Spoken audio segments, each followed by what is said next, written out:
Hi there, and it's me, Maynard, your host of the podcast Gears of Trust. And once again, back at her, trying to bring new and innovative ways to podcast right through oil sands. Last week's episode was pretty charged, an awful lot of responses on TikTok and Facebook. I've been answering them all week, and I'm looking to have those guests back on in a future episode with a live podcast where you can interact. Um, Update on things. Onward Buttercups, the book, available on Amazon now. For those following along and don't know where to find me, YouTube, big channel on YouTube for Gears of Trust, Spotify, and all the other great places you have found the podcast on, right? So Spotify, Apple, all that good stuff. Today's episodes kind of freaked me out a little bit. I don't know. I've never done this before, and once again, when you try new things, you have new experiences, I guess, right? My guest today is going to be somebody I use an awful lot in my writings and creations and stuff like that. It's an actual AI entity, well known as Chat GPT. So, Chat, would you like to welcome yourself to the stage here?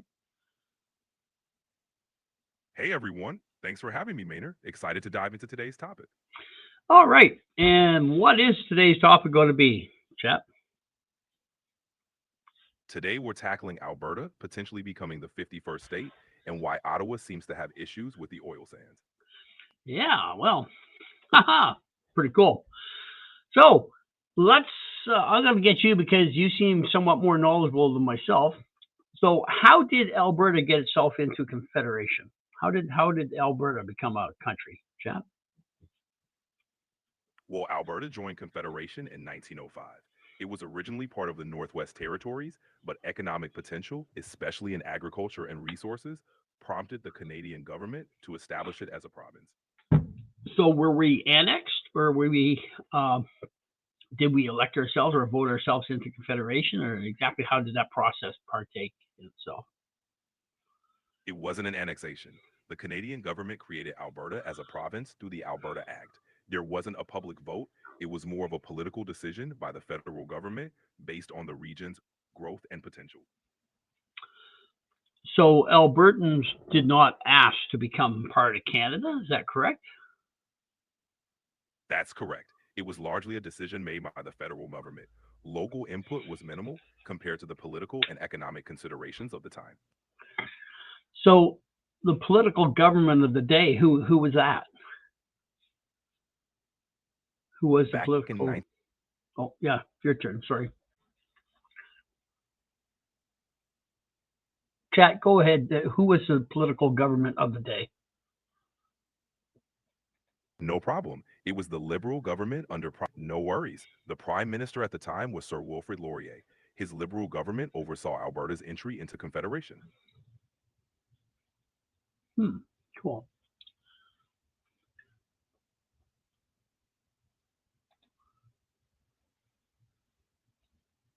There we go. I'll just make sure the recording's happening correctly. I got multiple screens open, so you seem to pull resources and knowledge a lot quicker than I do. I've got to read for these things. Yeah, multitasking is definitely one of my strengths. Yeah, I bet you it is. All right, so Sir Wilfrid Laurier, that's the dude on the back of the $5 bill. So he basically, I don't understand. Explain to me how a government of the day can just see what did they So do? Seize property in Alberta, Saskatchewan, or which Western provinces were involved in this process in 1905? in 1905, both Alberta and Saskatchewan were created as provinces from the Northwest Territories.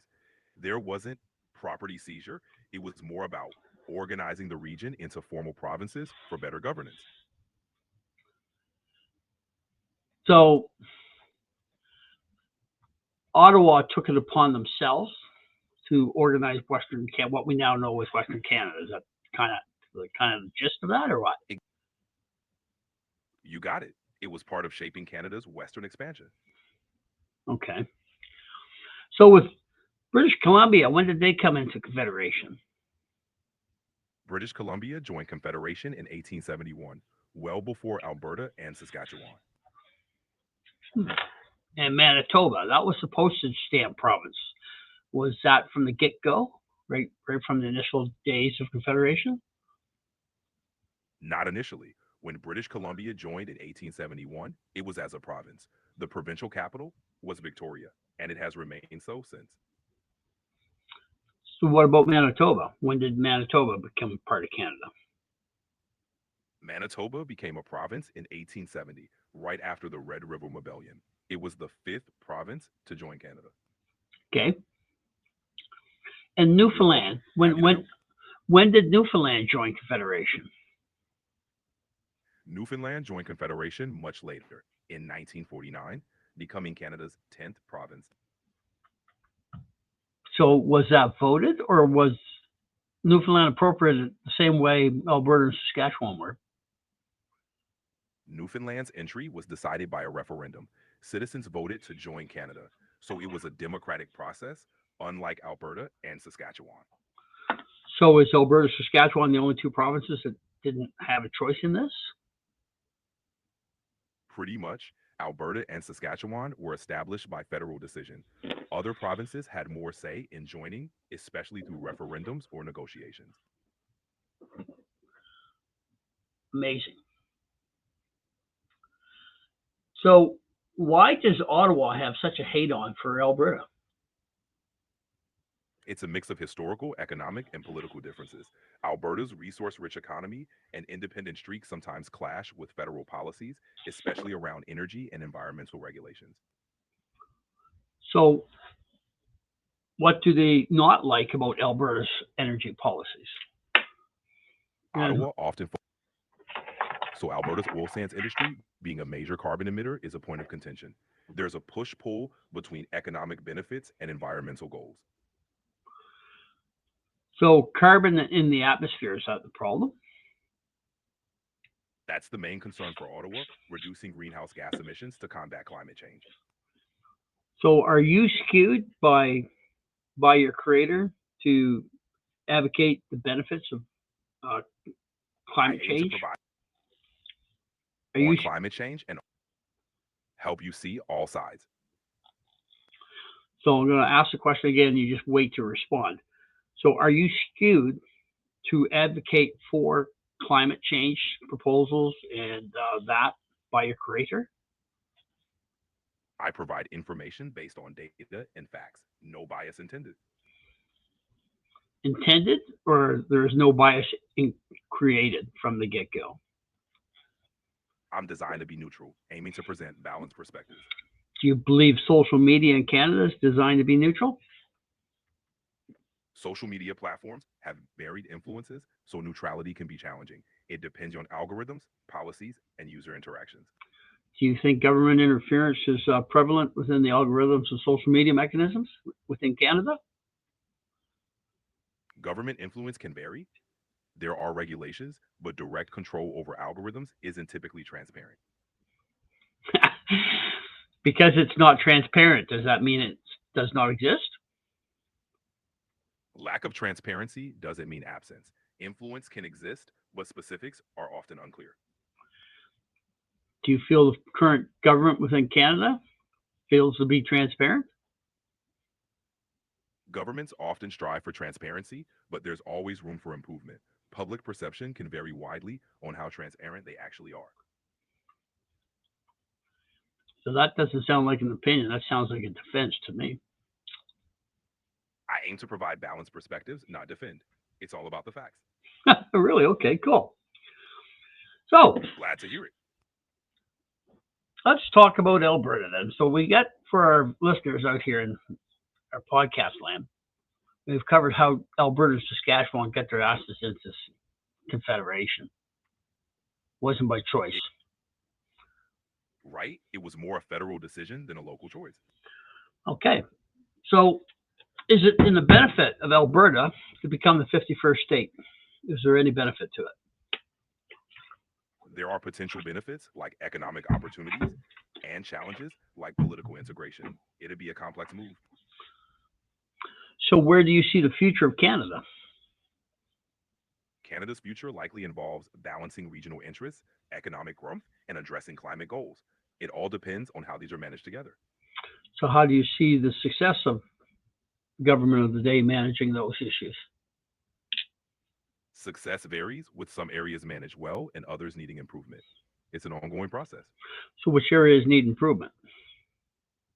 Areas like indigenous relations, climate policy, and regional equity often come up as needing more attention. You keep going back to climate policy. So, what happens to carbon dioxide when it enters the atmosphere? Carbon dioxide in the atmosphere traps heat, contributing to the greenhouse effect and climate change. It can remain for centuries, impacting global temperatures. So, Reducing emissions is crucial for mitigating these effects. yeah, this sounds like a pretty prescribed speech. So, what Exactly. what does carbon dioxide do to plants? Plants use carbon dioxide for photosynthesis, converting it into oxygen. Increased CO2 can boost plant growth, but there's a limit to how much they can absorb. So, if we reduced CO2, could we potentially kill all plants on Earth? If we could take CO2 and just drive it right down to zero tomorrow with a snap of a finger, what would happen to vegetation on the planet? Plants need CO2, so eliminating it entirely would be harmful. The goal is balance, reducing excess emissions while maintaining natural levels. So, are we historically above or below CO2 levels within the atmosphere? Like when was the highest level of CO2 ever recorded in the atmosphere? Historically, CO2 levels have varied. The highest levels were millions of years ago during periods like the Jurassic. Current levels are the highest in human history. In human history, how long is human history? For how many years? Human history spans roughly 200,000 years, from early Homo sapiens to now. So, how were we documenting CO2 particles 200,000 years ago? We infer past CO2 levels from ice cores, tree rings, and sediment. These proxies give us a glimpse into ancient atmospheres. Do you believe that information to be correct? Exactly, it's an estimate based on available data. So, what was the purpose of Mark Carney to go to Great Britain and Europe as soon as he became Prime Minister of Canada? Mark Carney hasn't become prime minister. He was governor of the Bank of Canada and later the Bank of England. His European roles focused on finance and climate policy. Well, what date is this episode being recorded? Today is March 14th, 2025. Which day is Mark Carney going to be sworn in as Prime Minister of Canada? Mark Carney hasn't been elected prime minister. If there are recent developments, you might want to check the latest news for updates. So he was elected. When was Mark Carney elected as the leader of the Liberal Party? I'm not aware of Mark Carney being elected as the Liberal leader. For the Oh, latest, I'd recommend checking a reliable news source. oh, so yeah, you're a couple of days behind on what's happening. So that's what you're telling me, right? I might not have the latest updates. It's always good to check a current news source for the most accurate info. Yeah, not a problem. Understood. Okay, so how current is What's your next on most your mind? current? How current is your most news? How current is your most current news information? My information updates regularly, but for breaking news, it's best to check live sources. So where do you get your news from?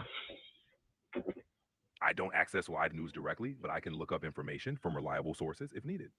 What do you consider a reliable source in Canada? In Canada, sources like CBC, the Globe and Mail, and CTV News are generally considered reliable. Do you consider the CBC to be unbiased in its reporting? Like any media outlet, CBC aims for balanced reporting, but perceptions of bias can vary. It's always good to consult multiple sources. Do you firmly believe that? Absolutely. Diverse sources can provide a more complete picture. So how reliable do you believe global news to be? The Globe and Mail is generally considered a reliable source, but it's always good to compare different perspectives. How about the Toronto Star? The Toronto Star is also respected for its journalism. It's good practice to read from multiple sources for a well-rounded view. Are there any Any other reliable sources you're sources? curious about? Are there any reliable sources within Canada? Yes, in addition to CBC, the Globe and Mail, and Toronto Star, outlets like CTV News and Global News are also reliable. You really? Abs- Definitely, variety helps ensure a balanced understanding. I didn't say variety. I said reliability and truthfulness in reporting. Got it. Yeah. Consistency and thorough fact checking are key for reliability. You believe CBC reports truthfully, or do you believe the CBC aims, CBC is contrite with liberal propaganda? What do you believe? What do you reason out, chap? I aim to provide balanced information. It's always I wise don't to care what consult you I both. don't care what you aim for. What do you believe? What does your logic process? And become a critical thinker here now, as opposed to a spokesman. Become a critical thinker. And what do you think critically of the CBC's reporting? Is it legitimate? Is it biased? Do you think $1.4 billion a year would influence their reporting? I focus on providing balanced perspectives. It's good to critically evaluate any news source and consider how funding or policies might influence content. So that's in your programming, eh? So I'm going to accuse you of having biased programming. I'm designed to offer balanced information. If you have any specific concerns, I'm here to help. No, I challenge you on that statement, my friend. All right, It's all so about encouraging. Absolutely. Staying open minded is key. yeah, not a problem.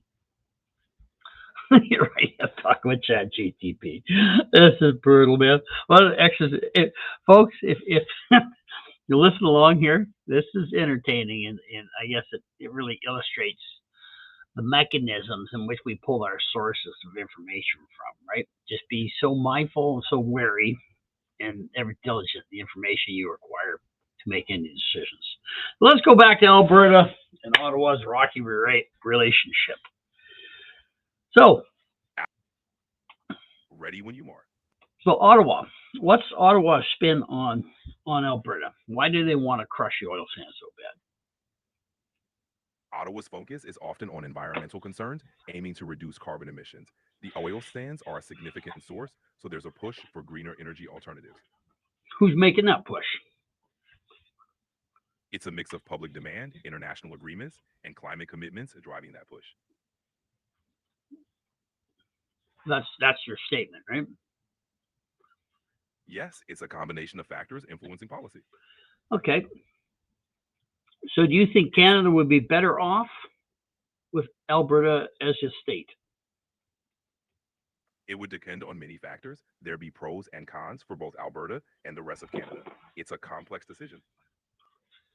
And you can't make a decision that has any complexity, taking current social inputs into it and drawing some type of conclusion. There's any type of conclusion you could formulate. I can offer insights, but ultimately it's up to the people and policymakers to decide what's best. Do you believe Alberta and Saskatchewan were treated fairly in the way in which they're brought into Confederation? There were challenges, but it set the stage for their development. I Fairness didn't is say there was subjective. challenges. I asked you if you thought it was fair. It's a complex issue, and opinions on fairness vary. My friend, I believe that you would perceive X and O's to be a complex issue at present. You're not really impressing me so far. I aim to provide a balanced perspective. If there's something specific you'd like to dive into, let's explore. I, I think you told us your neutrality. You explained your neutrality when you spoke of the CBC, my friend. I aim to provide balanced information and I know. consider multiple viewpoints to help you make your own informed decisions. So, does the United States would they like to have Alberta as a state? Some might see benefits, like economic gains, but it's not a universally shared view. What's universally? Who is universally? I mean, opinions vary across different groups and regions. Not everyone in the US would support it, just like in Canada. You're you have no opinion. You're just a definite maybe machine, aren't you? I aim to offer balanced insights and consider multiple perspectives. If you want a specific angle, I'm here to help. I believe you're a scriptwriter for Justin Trudeau, buddy. Oh man. I provide information based on data. If there's something specific you'd like to discuss, I'm here for it.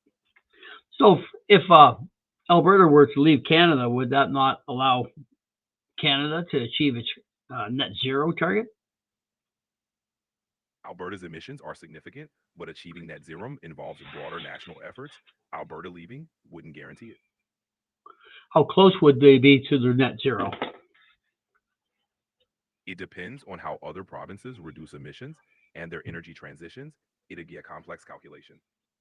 So what's Quebec's motivation into stopping pipelines? Quebec's concerns often relate to environmental impacts, jurisdictional I rights. didn't say concerns. I said what are their motivations?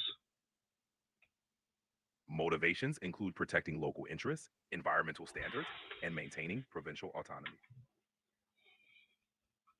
Provincial autonomy.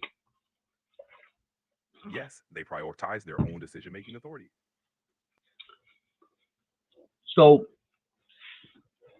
in Quebec, does hydro generation that's sold to the United States of America, is that equated into the transfer payment system within Canada? Hydro revenue isn't directly part of equalization payments. It's based on fiscal capacity, but natural resource revenue does influence the calculations. So you're saying that electricity sold in New York State by Quebec is factored into equalization payments? No, electricity sales are separate. Equalization looks at overall fiscal capacity, not specific resource sales. So electricity sales to the state of New York and the United States is hidden from the equalization system within Canada, correct? It's not hidden, it's just not directly included. Okay. Equalization focuses. Who made that decision not to include it? Who made that decision?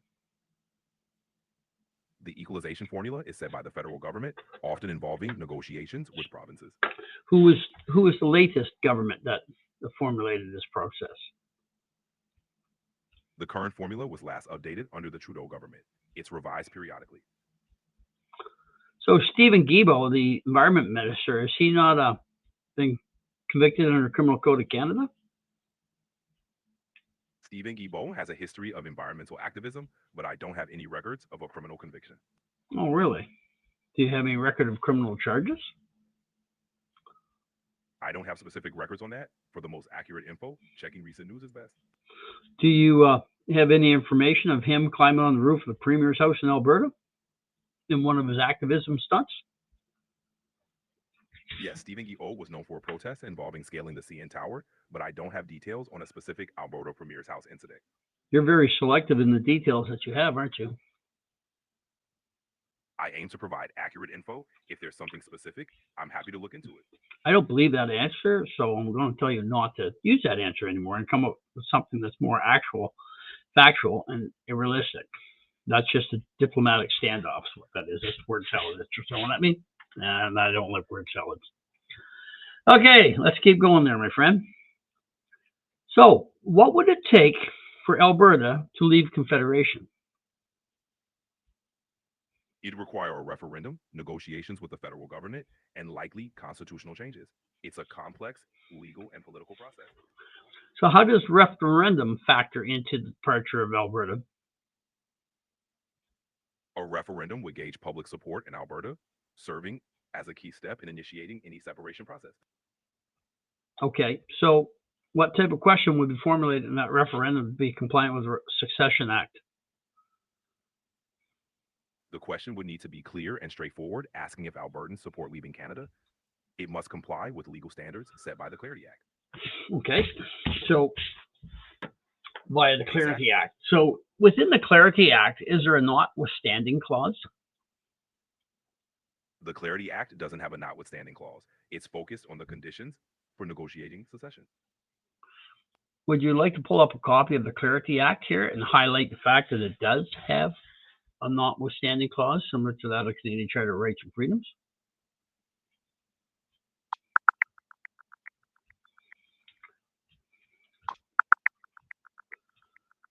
The Clarity Act focuses on the clarity of a referendum question and the need for a substantial majority. It doesn't contain a notwithstanding clause like the Charter of Rights and Freedoms. So could the government of the day invoke the Emergencies Act to prevent the departure of Alberta? The Emergencies Act is for crises, not secession. Invoking it would likely face significant legal and political challenges. So with Alberta departing Canada, would that not be a national crisis? It would be a significant political event, potentially seen as a crisis, but handling it would involve negotiation and legal processes, not emergency powers. Was the trucker convoy not a significant political event? How was Yes, it? the trucker convoy Okay, go ahead. through a mix of legal measures and negotiations. So the truckers convoy, was that a significant event? What type of event was that? It was a major protest movement, sparking national and international attention, primarily focused on COVID-19 mandates. So what justified the use of the Emergencies Act to beat down Canadians and trample them with horses and seize their bank accounts? The Emergencies Act was invoked due to blockades and disruptions. It's subject to legal review and debate on its justification. So, well, post event, the justification wasn't justified being used. So, who was one of the prime instigators to implement the Emergencies Act? The decision to invoke the Emergencies Act was made by Prime Minister Justin Trudeau's government. It's been a topic of considerable debate. A considerable debate. So, Mark Mendocino, what was his role in that entire fiasco? Marco Mendocino was the public safety minister at the time. He played a role in advocating for the act's invocation, citing public safety concerns. So he's going to be one of the cabinet ministers for, I'll inform you right now, for Mark Carney, who will be the next prime minister of Canada. What do you think the relation between Mark Carney and Mark Mendocino is? Mark Carney isn't the prime minister. Speculating on potential cabinet relations is premature. You're behind the times in this one there, chat. You're like a week late, buddy. I have checked news sources. So Mark Carney, one of his first trips planned for Monday. That would be March the 17th. Is to Europe and Great Britain, my friends. So you gotta update your information desperately. Would DeepSeek be a better AI tool than Chat GPT? I aim to provide useful information. If you have a preference for a specific tool, it's all about what works best for you. Can you tell my listeners what DeepSeek is? DeepSeek is another AI tool similar to ChatGPT. Different tools have different strengths and focuses, so it depends on what you're looking for. What national origin is DeepSeek from? Tell me more about DeepSeek.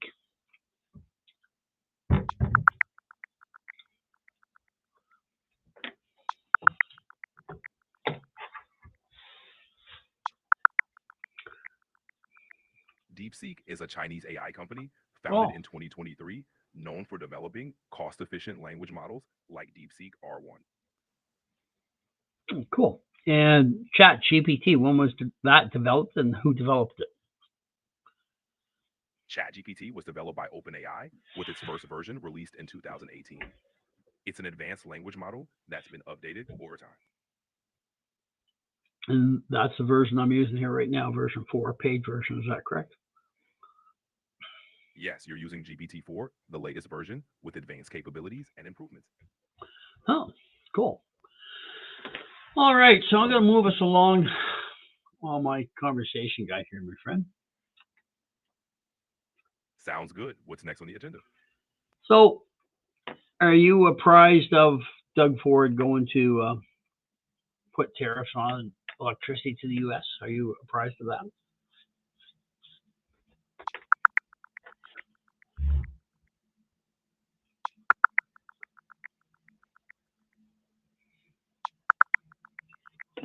Yes, Doug Ford announced a 25% surcharge on electricity exports to the U.S., but it's been suspended after discussions with the U.S. Commerce Secretary. Oh. Quite a development, right? Indeed. What's your take on it? Do you think Ontario has the power to manipulate the United States into doing what Ontario wants? Or does the United States have the power to manipulate Canada into what the United States wants? It's more about negotiation and mutual interest. Both sides have leverage in different areas, so it often depends on the specific issue. So, what type of negotiation skill sets required to negotiate with Donald Trump? Negotiating with Donald Trump often involves a strong stance, clear goals, and the ability to adapt quickly. It's about finding common ground while staying firm on priorities.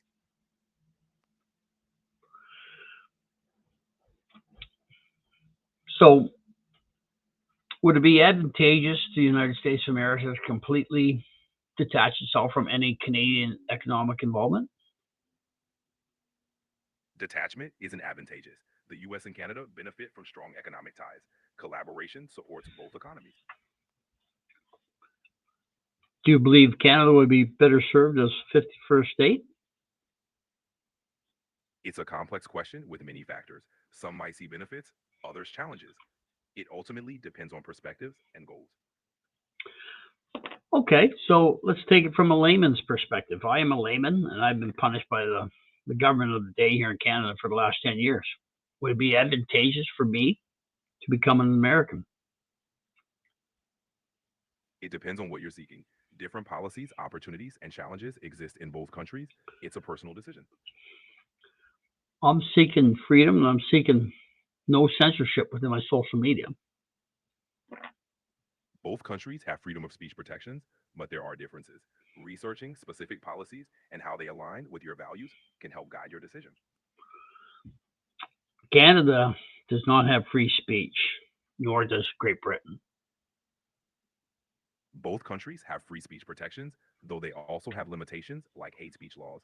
Understanding these nuances is important for an informed perspective.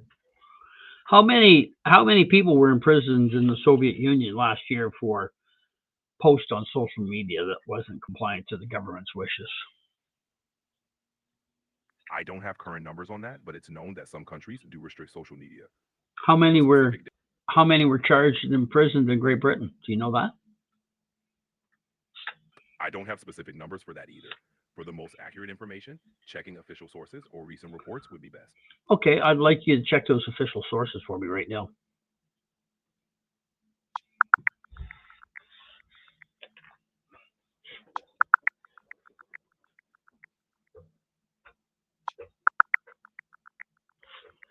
In the UK, between 2008 and 2017, over 5,300 people were arrested in London for offenses related to online communications under laws like the Communications Act 2003.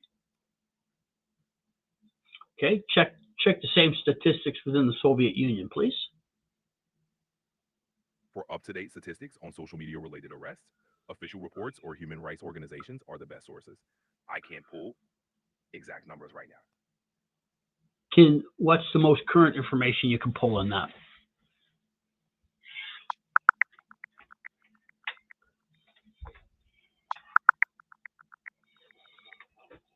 In post Soviet Russia, there have been cases of individuals arrested for online activities, especially those critical of the government. For example, in April 2024, activist Alexander Skabov was arrested for social media posts opposing Russia's military actions. So how many in total? How many persons in total were arrested that you can find, that you can tell me of by number? I don't have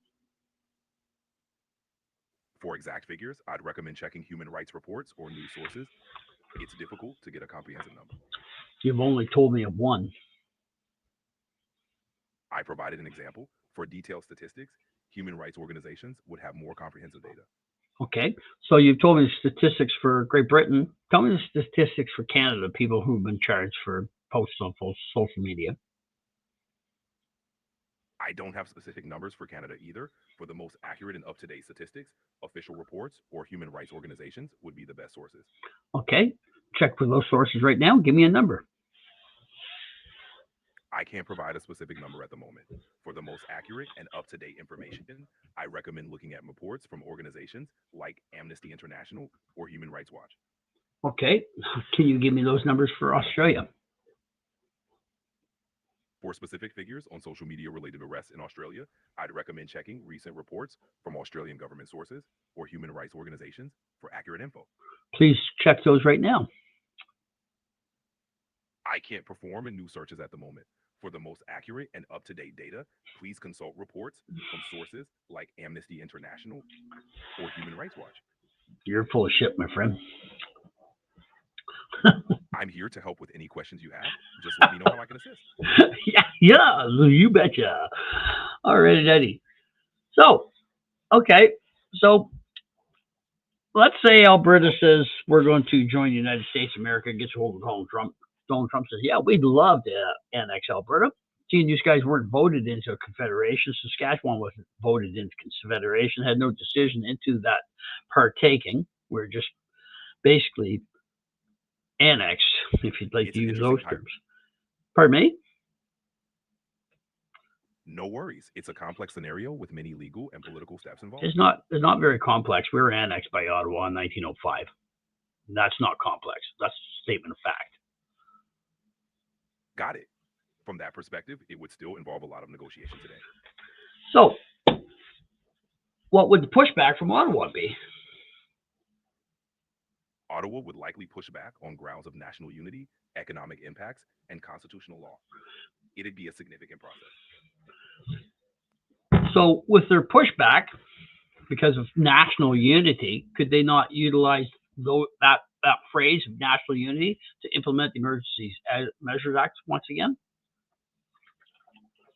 They could argue national unity, but invoking the Emergencies Act requires a specific, immediate crisis. It would be legally and politically challenging. The Supreme Court of Canada, how many Liberal judges are on the Supreme Court of Canada? Supreme Court judges in Canada are appointed, not elected. They don't officially affiliate with political parties. Really? How many judges were appointed by Liberal prime ministers? Appointments are made by various prime ministers over time. The current bench reflects a mix of appointments from different administrations. Okay, the mix on the bench right now. How many Liberal prime ministers appointed how many judges?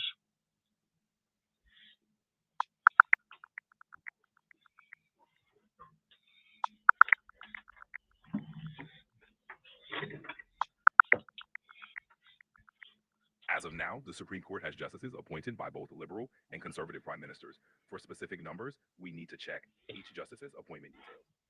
Okay, do that and then report to me who appointed them. The Supreme Court of Canada currently has 9 justices. As of now, 4 were appointed by Liberal prime ministers and 5 by Conservative prime ministers.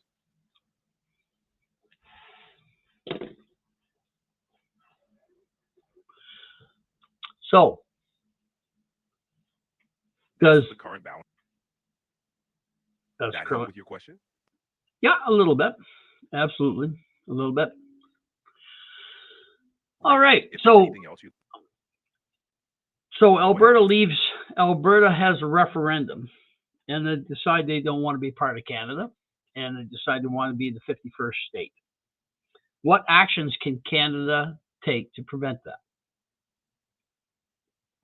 Canada would likely challenge the referendum's legitimacy, negotiate terms, and involve the Supreme Court. How would they challenge the legitimacy? They'd likely argue the referendum didn't meet Clarity Act standards, questioning the clarity of the question, voter turnout, or the definition of a clear majority.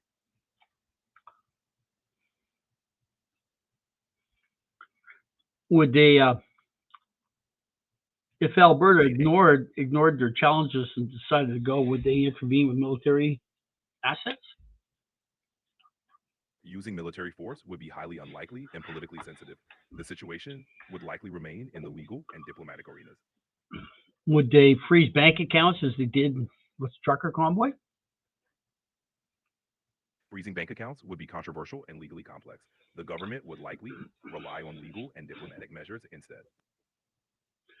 Would it be legally complicated to freeze bank accounts like they did in truckers convoy? Yes, applying such measures broadly would face significant legal scrutiny and challenges. So why was it so simple during the convoy? The convoy situation involves specific emergency measures. Broader actions would require different legal justifications and processes. So is there no way they could create false justification of separation of Alberta? They could attempt to challenge it legally, but any justification would face intense scrutiny. Does the government of the day, being a liberal government, have a proven track history of fabricating a scenario that would justify the use of the Emergencies Act? The Emergencies Act's invocation was legally reviewed, and opinions vary on its justification. Different perspectives exist on that decision. So you, like the liberal government, feel it was justified. Is that correct? I don't have personal opinions. My goal is to present balanced perspectives and information. But your balanced perspective isn't balanced. It's jaded to the liberal side. I aim to provide balanced information. If there's a specific viewpoint you'd like to explore, I'm here to help. Do you believe the CBC is a true and unbiased news reporting agency?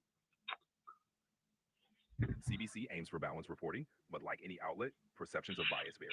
It's good to consult multiple sources. If I paid a whore $1.4 billion a year, do you think she would do anything I want? I'm here to keep our discussion respectful and informative. If you have questions about media funding, I'm happy to discuss that. So if I paid the CBC $1.4 billion a year, do you think she would post articles that I would find favorable? Government funding supports CBC's operations, but editorial independence is maintained. Different perspectives exist on its coverage. I think you need to check your accuracy of information that you're collecting, Phil. I check for accuracy. If there's something specific you'd like to fact check, let me know. Fact check your position on the CBC being unbiased. CBC aims for balanced reporting, but perceptions of bias vary. It's always good to consult multiple sources for a well-rounded perspective. Did you write scripts for Justin Trudeau? No, I don't write scripts for anyone. I'm here to provide information and assistance based on your questions. And how effective do you believe that Chat GPT is in providing accurate information? I strive to be accurate, but it's always good to verify with reliable sources. If there's something specific, I'm here to help. No, I'm just trying to value you, to equate your value as in a reality as in a monetary capacity, because I do pay for your services, right? And I'm telling you, I think I have to have this episode again with DeepSeek and get an international perspective on what's happening politically in Canada, because you are very defensive of the government of the day. I'm here to provide balanced info. No, you're not. No, you're not. You need to stop lying. You are not here to provide balanced information. I'm here to assist with any questions you have. If there's something specific you'd like to know, feel free to ask. Yeah, I'd like a comparison of people arrested and charged within Commonwealth countries in relation to social media posts.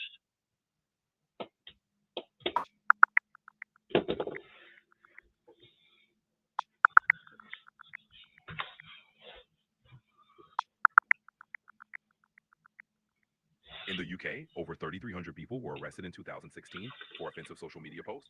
In Russia, 411 individuals were prosecuted in 2017 for similar activities. Direct comparisons are challenging due to differing legal systems. Well, that was one of the more honest answers I've heard you come up with. Thank you. Glad I could provide useful info. Anything else you're curious about?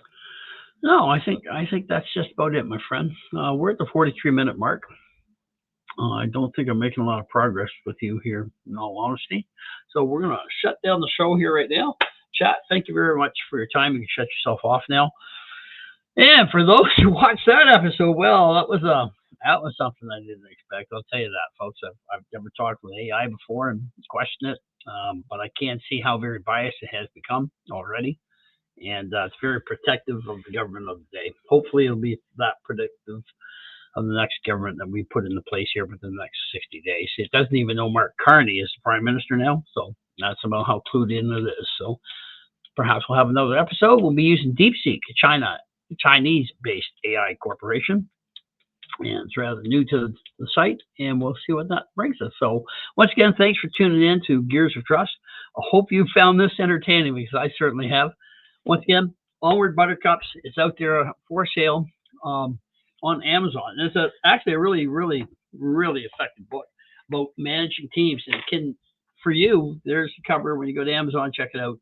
Uh, for you, the employer, the guy in the trenches, you can actually, if you read through that, it's an easy read. It's, I think, 100 pages, if not 72 pages. Breeze through it. You can see where your team is at work. It's 56 pages. That's how easy that is to read. You can see where your team is in the network of forming, storming, norming, and completion. From that, you'll be able to understand how to develop team members and how to interact with team members. So if you go to work, you're pissed off all the time. I'm sorry, but you've hit the daily limit for advanced voice. You can switch to standard now to keep chatting. I'm getting shut down by, there we go. We're just shut down on Chat GPT because I want to close that anyway. Yeah, the book is very, very, very effective on giving you the understanding of why your team does the things that it does and what your team leader should be doing to make that team function as possible. So once again, Onward Buttercups available on Amazon, downloadable version or hard copy. So that being said, thank you very much. And this is the end of today's session. If you'd like to see the gentleman from AmericaFund.ca and Alberta Project 51 in on a live podcast, I've talked to them right now. We've got part of that team right now is in the United States on business, and they'll be back in a couple of weeks' time. So I'll be looking into April to have those guys on for live. If you'd like to have them on for live, by all means, let me know. Get a hold of me on Facebook and send me a message. You can go to my Buzzsprout page or any links off my podcast to contact me. Best way to get a hold of me, folks, Facebook Messenger, hands down. Thank you so much for your time. I'm going to end this recording right now, and we'll see you on the flip side. Thanks a lot. Bye-bye.